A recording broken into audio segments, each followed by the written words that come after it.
अस्सलाम वालेकुम। अभी तो हम फ़िरका परस्ती के दौर से गुज़र रहे हैं।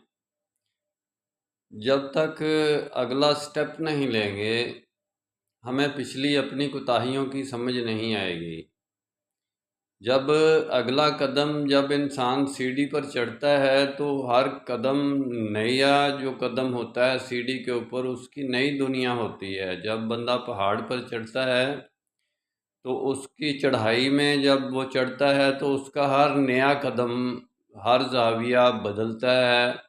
पहाड़ों की ऊपर वाली सिमत पे आप देखें तो हर आपका कदम आपको एक नया स्केच देगा, नई स्काईलाइन देगा, नया यानी कि एक रुख देगा जिसको आप देखकर हैरान हो जाएंगे कि यार ये पहले कदम पर नहीं था।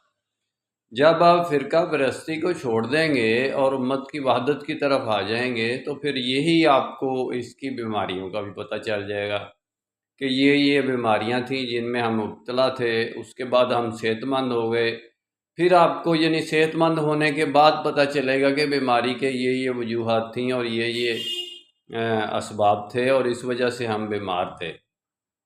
ज़हनी तौर पर भी, जिस्मानी तौर पर भी, असाबी तौर पर भी, हर लिहाज से, नज़रियाती तौर पर भी, यानी कि इज्तमाही तौर पर भी, इनफरादी तौर पर भी, किसी लिहाज से भी जब आप एक स्टेप आगे जाएंगे तो आपको पिछले स्टेप का पता चलेगा कि आपने उसमें क्या कोताही की थी। जब तक आप अगला स्टेप नहीं लेंगे उस वक़्त तक आपको पिछले स्टेप की कोताही का पता नहीं चलेगा। फिर यही आप कहेंगे कि यार वो एक वक़्त दौर ऐसा था, और हिस्ट्री में लिखा जाएगा कि मुख्तलिफ़ जमातों ने इतना ज़्यादा लिटरेचर बनाया कि हर जमात ने अपना एक लिटरेचर बनाया हुआ था। वो एक फ़िरका परस्ती का दौर था। जैसे हलाकू खां के दौर की बातें करते हैं या बैबरस के या चंगेज़ खां के दौर की हम बातें करते हैं और उन पर डिस्कस करते हैं।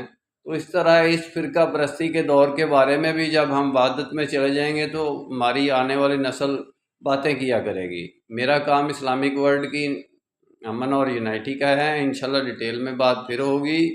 निस्बत वहदत खिदमत खैर के साथ। अल्लाह हाफिज़।